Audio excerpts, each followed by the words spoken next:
Raise your hand if you have heard of cancel culture, or call-out culture as it's sometimes called.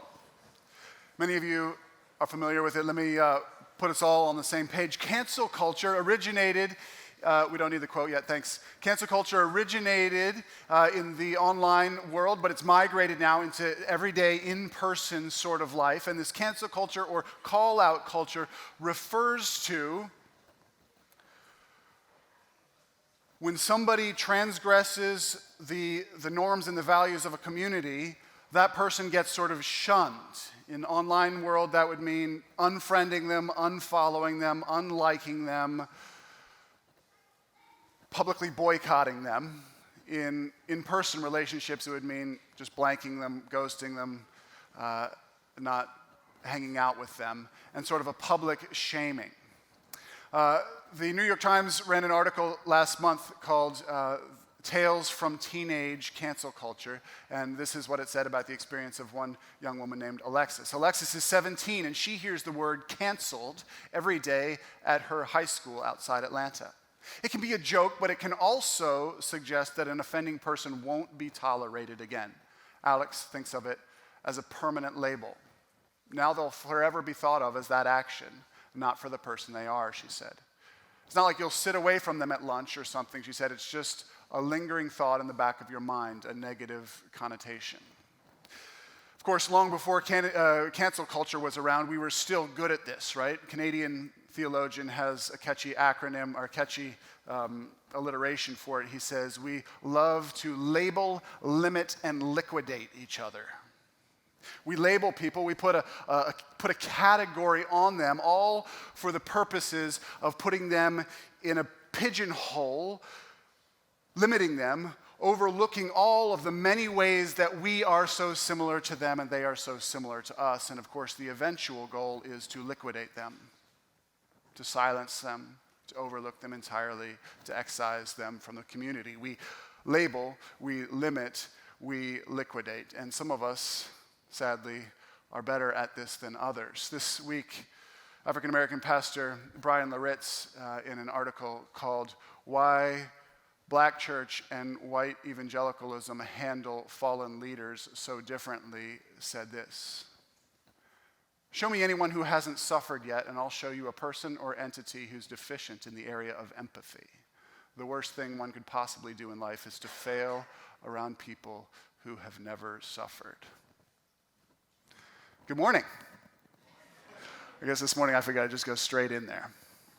We're talking this morning about exclusion and inclusion. If you're joining us afresh this morning, we are 3 weeks now into a 4-week series called Spectra.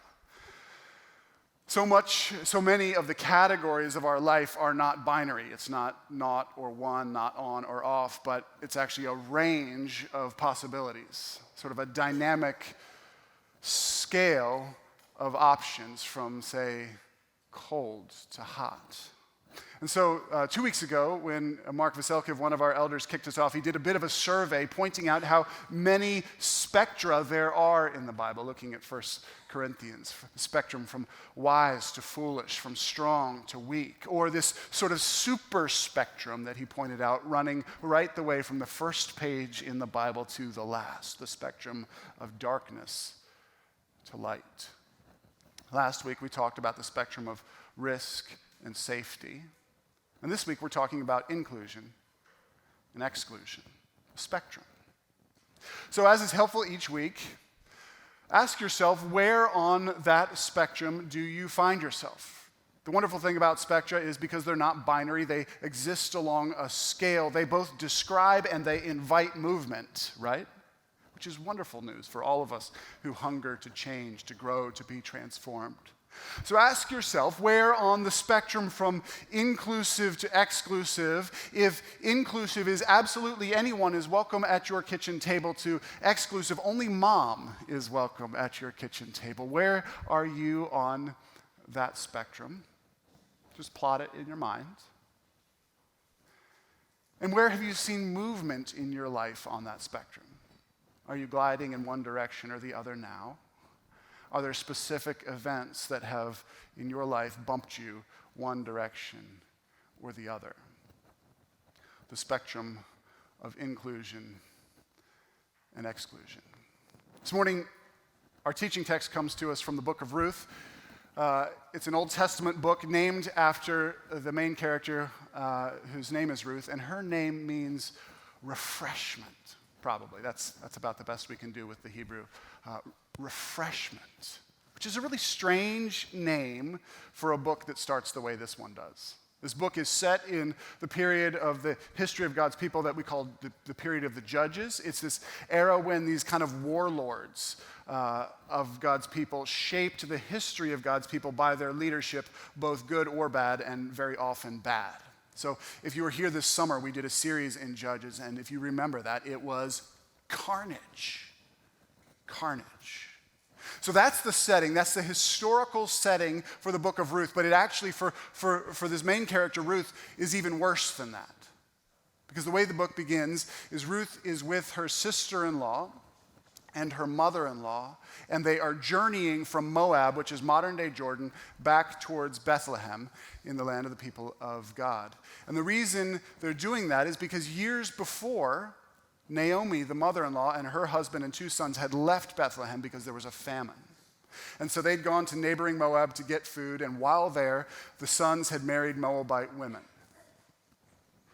But now, when this book begins, all the men are dead. And Naomi's been getting WhatsApps saying that there's some food back in Bethlehem, and so she and her 2 daughters-in-law are heading back west. And the 2 daughters-in-law, in this incredible display of love, are traveling along with Naomi. And along the way, Naomi stops and she says, "What are you doing? Like, this is brutal.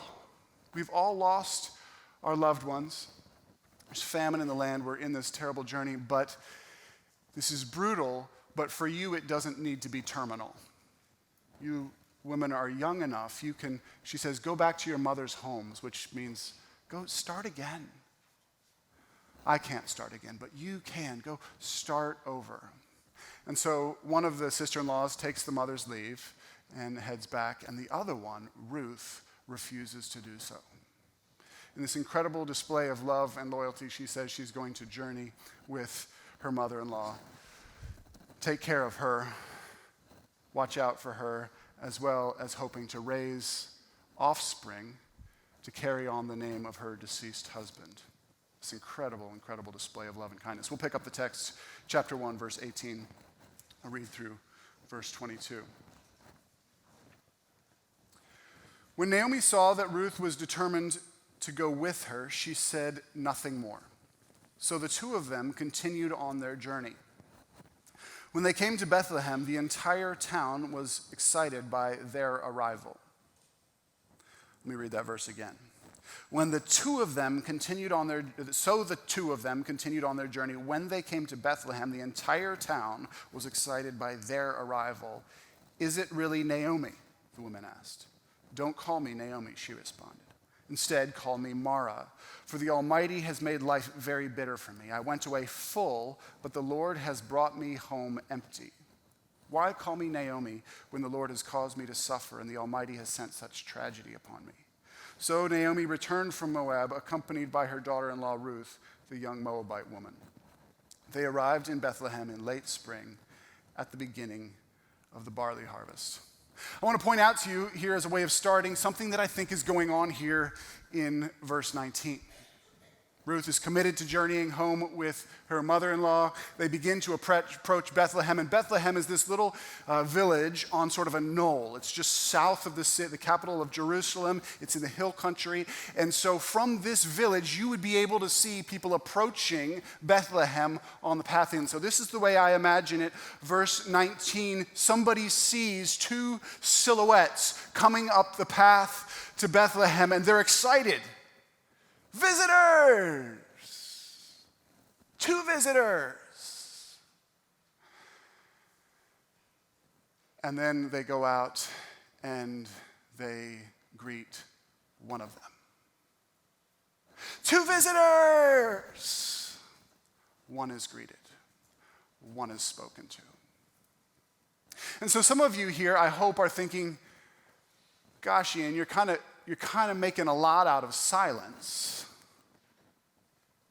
Thanks for bringing that up so gently. I appreciate it.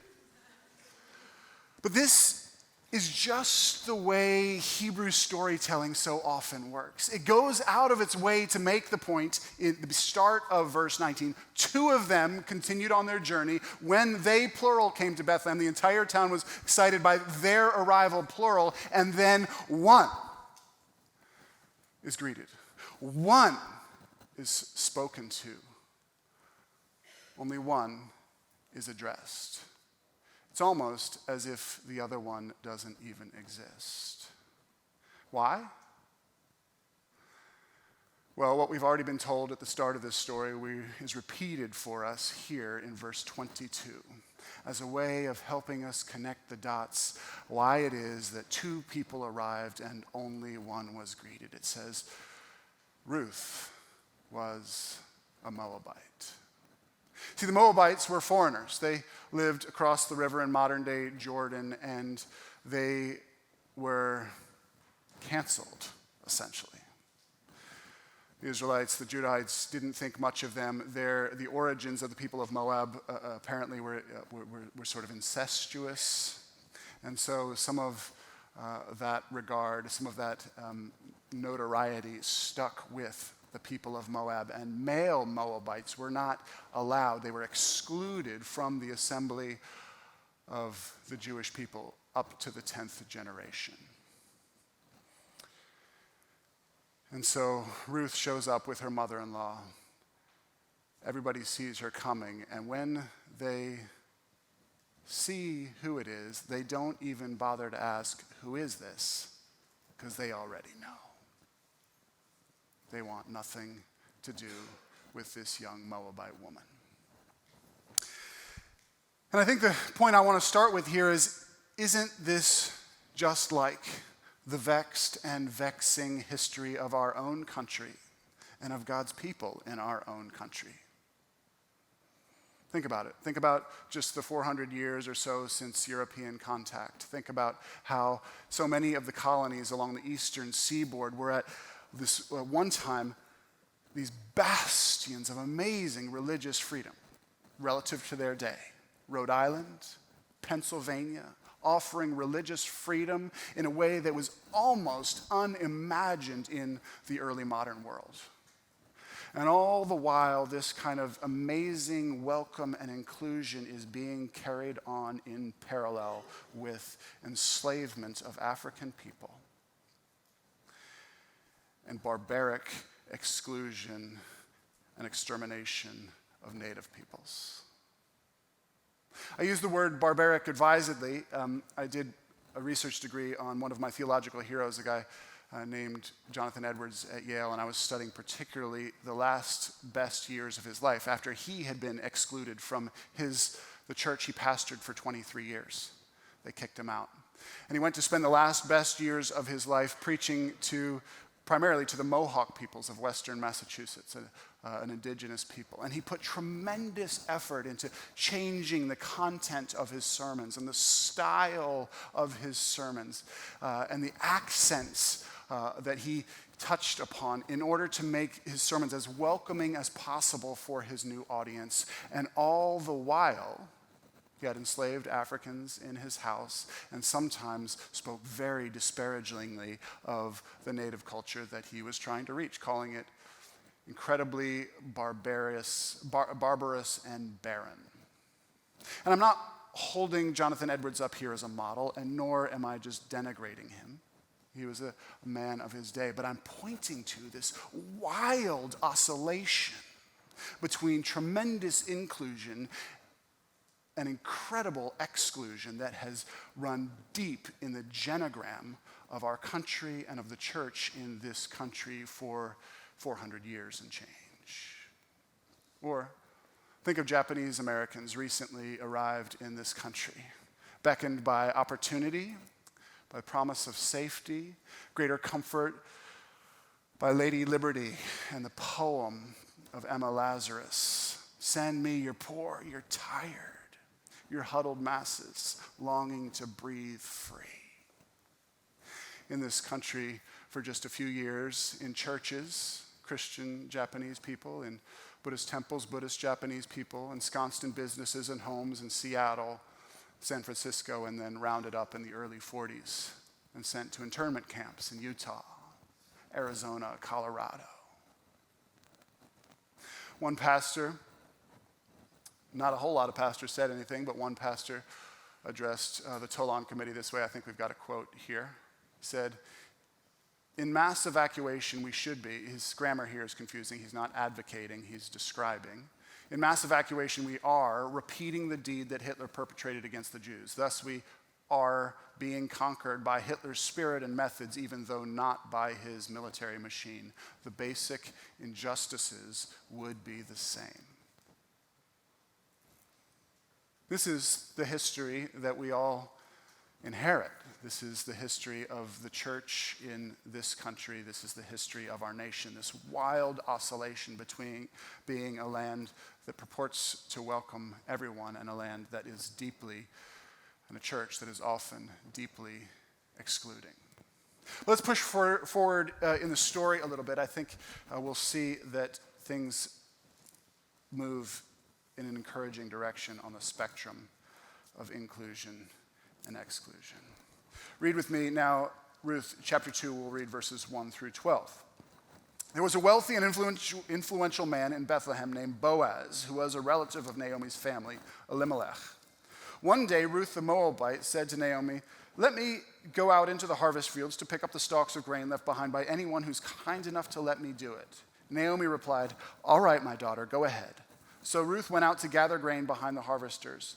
And as it happened, she found herself working in a field that belonged to Boaz, the relative of her father-in-law, Elimelech.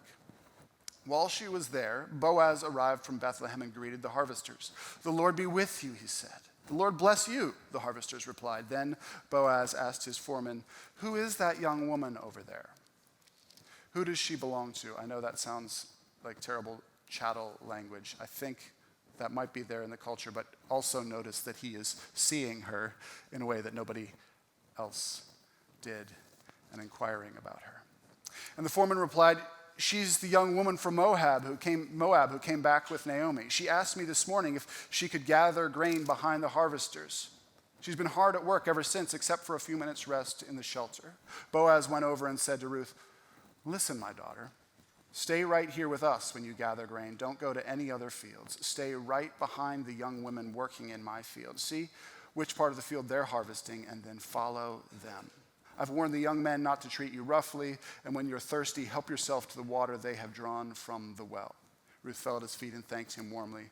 'What have I done to deserve such kindness?' she asked. 'I'm only a foreigner.' 'Yes, I know,' Boaz replied. 'But I also know everything you have done for your mother-in-law since the death of your husband. I've heard how you left your father and mother and your own land to live here among complete strangers.' He puts himself in her shoes. 'May the Lord, the God of Israel, understand under whose wings you've come to take refuge, reward you fully for what you have done.'" So Ruth arrives in this new land where she is a foreigner. She feels it for sure, and she edges further on that scale we talked about last week toward risk. She goes out to secure food for her mother-in-law Naomi and for herself, and the way she goes about it is by suggesting that she go glean in the fields after the harvesters. She realizes that realistically, to do so puts her entirely at the mercy of landowners and harvesters not to run her off. But legally, this is her right.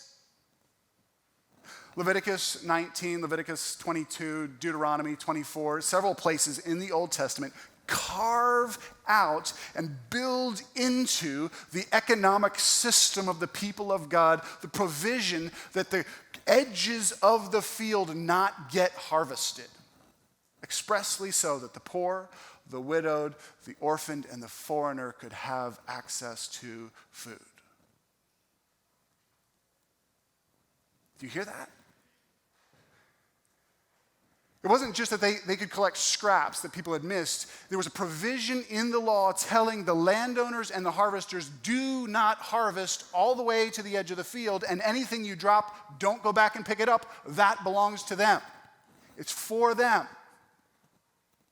So built here into the fabric of the economic system, the ancient economic system of the people of God, is this inclusion of the outsider. It's an acknowledging, an accommodation of the widow, the poor, the orphan, the stranger. And it puts this giant question mark over Friedman's axiom that we all take for granted, that the sole goal of business is to maximize profit for all shareholders. Well, should it be? Should it be? So Ruth goes out and harvests in this field. Just so happens, the text tells us, nudge, nudge, wink, wink, because of course it's anything but just so happening, to be in the field of a man of means named Boaz. And when he notices her, inquires about her story, puts himself in her shoes, he decides that he is going to go out of his way to take his means, his influence, and to spread the wing, as it were, that's an image that gets used later on, to spread the wing of his endorsement over her. He says, follow right in along with my harvesters. I told them not to bother you. Pick up all you can. And by the way, when you're thirsty, come drink at our well, not separate water fountains.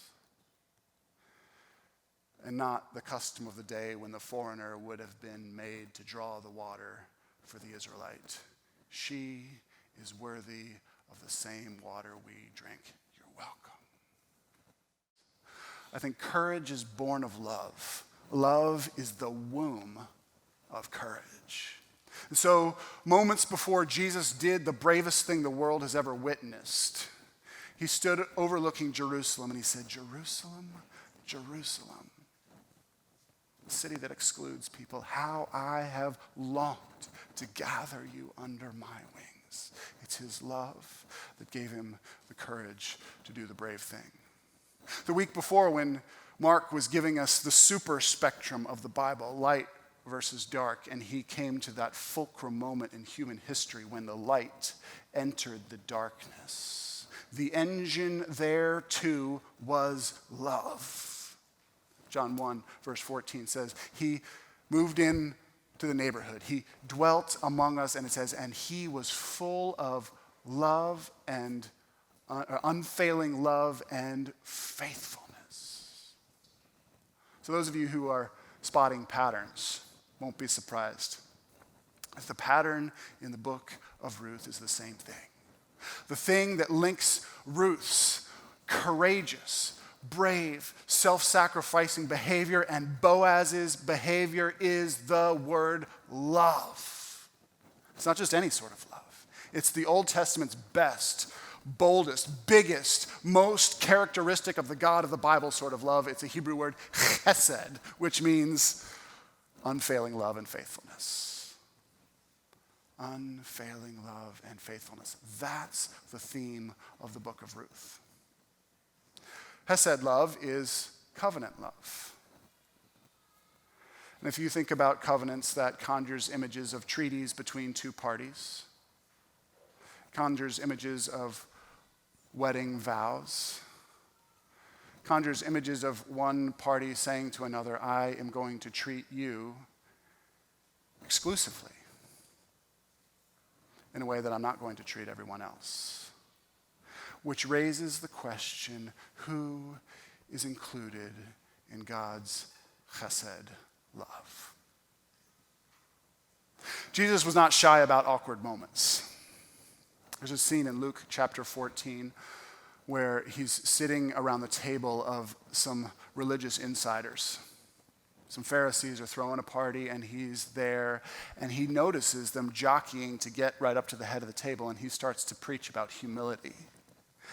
And some Enneagram 9 is there and wants to kind of save face for everybody.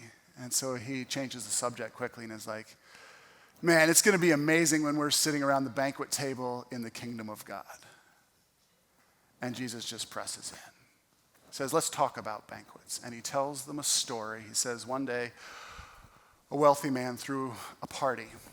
And he sent out the invitations to all of the friends, and he sent somebody out to issue the invitations, and the responses started to come back. And one guy was like, nah, bro, I just bought some land. I got to go check it out. And the next response came back, actually, I just bought some new cows. I got to go test drive my cows.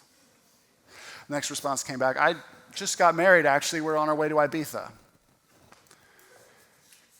And the host, it says, is greatly upset. And he sends out the messengers. He says, go out into the streets and invite the blind, the lame, the poor, the beggars. Invite them, because this feast will not go to waste. And so the messenger goes out to the streets, invites everybody in, starts to pack out this dining hall, and goes back to the host, and he says, there's still room. And the host says this, go out into the country lanes, across the hedges, cross the invisible barriers in our city, find the people who we have deliberately excluded, and urge them, compel them to come in, because my house will be filled. And so, on the spectrum from exclusion to inclusion in the gospel, there's a great inversion.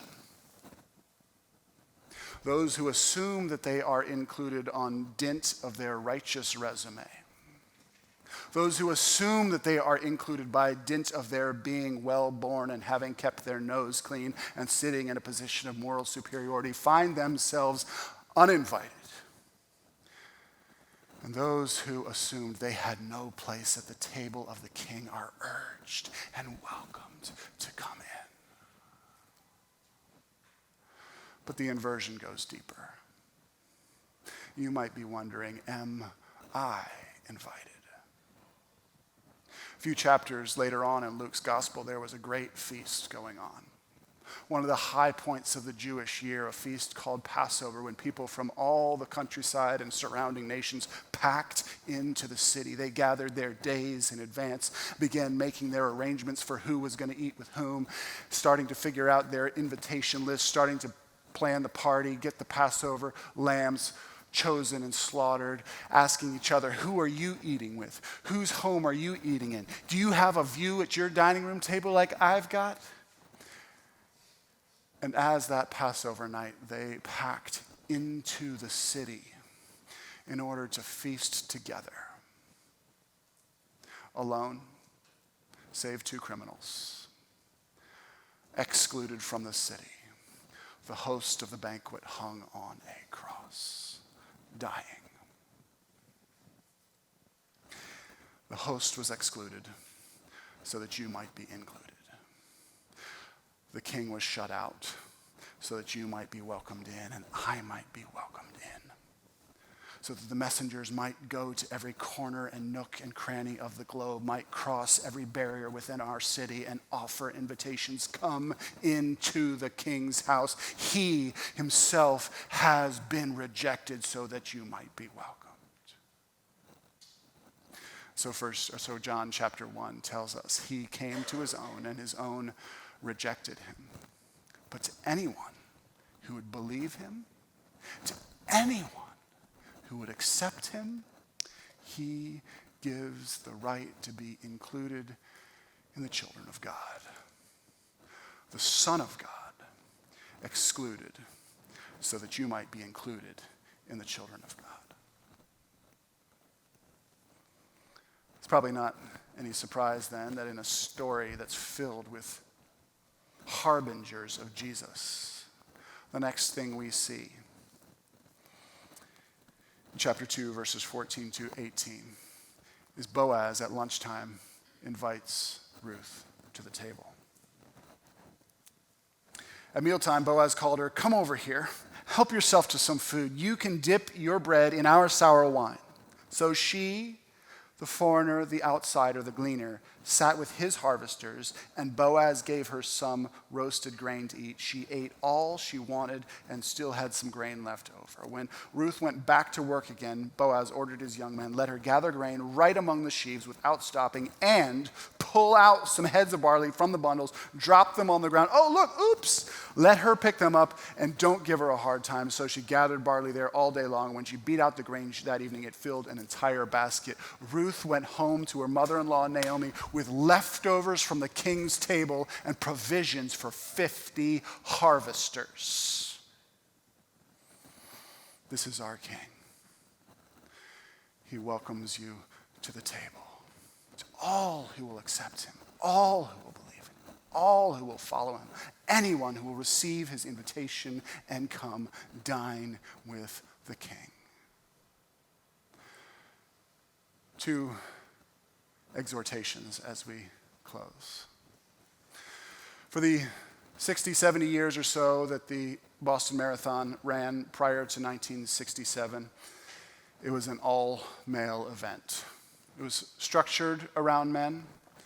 It was built for them. The organizers didn't imagine what it would be like to have women involved. And in 1967, a woman named Catherine Switzer decided that she was going to run the Boston Marathon. But for her, it wasn't as simple as running a fast qual, filling out the registration paperwork, sending in her fee, and getting a bib in the mail. That was good enough for everybody else. But she had to display incredible courage even to get to run the race before the race had started. And so she registered as K. Switzer, ambiguous K. Switzer. And when the organizer of the race figured out that there was a woman crashing the Boston Marathon, he did his best to tackle her and take her off the race course. I think we've got an image. And fortunately, her boyfriend, among others, who had been inspired by Catherine's courage, stepped up and pulled the race organizer off of Catherine, and she finished the race. And since then, female participation in the Boston Marathon has grown to now 45%, I think, Mark, of the 40,000 people who participate in this most iconic of marathons every year. Women, minority friends, it should not be that in the church you have to do extra just to get a bib to play the game. Sadly, it is that way still. I think St. Mo's is headed in the right direction. I think churches across the globe are headed in a positive direction on this. But I just want to acknowledge and to commend you for, you minority leaders, women leaders, Sam, Beth, Renee, Jane, Risa, all of you, women, ethnic minorities who are leading at this church and in other churches and communities of faith.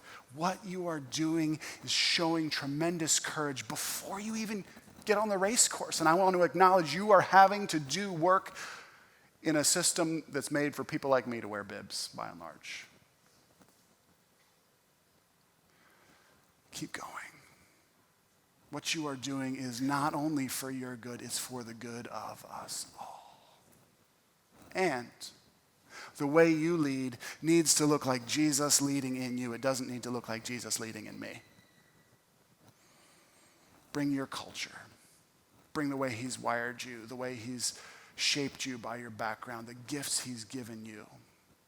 We want that here. Keep leading, keep going for the good of us all. That's the first exhortation. The second is this. Most of you, all of us know that change is painfully slow. And if you've been around St. Mo's for a while, you'll know that I maybe naively console myself with taking a multi-generational view on a lot of things. A biblical long view. Like we are not where we want to be. We might not be there anytime soon where we should be, but that doesn't mean we get to opt out. It just means we invest now and we invest in the next generation. It means we pour ourselves into casting vision for those who are coming behind us. And you might ask yourself, why Boaz? Why Boaz? Why is Boaz the one to include Ruth? Well, he was a man of means. Well, he was a relative. Yes, he was a man of means. Yes, he was a relative. There were other people with means, and there were other relatives even closer. Ask yourself this: who was Boaz's mom? If you read Ancestry.com of Jesus in Matthew chapter 1, you read that Boaz's mom was a woman named Rahab, an outsider, a Canaanite, a foreigner, probably a prostitute, most definitely on the outside. And so this woman who had found herself included by the God of the universe into the saving work he was doing in the world, raised in her home a son who knew that the heart of the God of the universe beat for the inclusion of people from every tongue, tribe, and nation. I don't think it's any coincidence that Boaz was the one to go out of his way to include Ruth. Have any of you been to Lancaster, Pennsylvania? In July this year, the New York Times ran an article about the Lancaster market and said it's essentially the new Brooklyn. You go there and you will see a smorgasbord of restaurants from every corner of the globe. Vietnamese food, Bhutanese food. You'll have Mexican food. There will be Kenyan food. There is food from all over the globe there in rural Pennsylvania.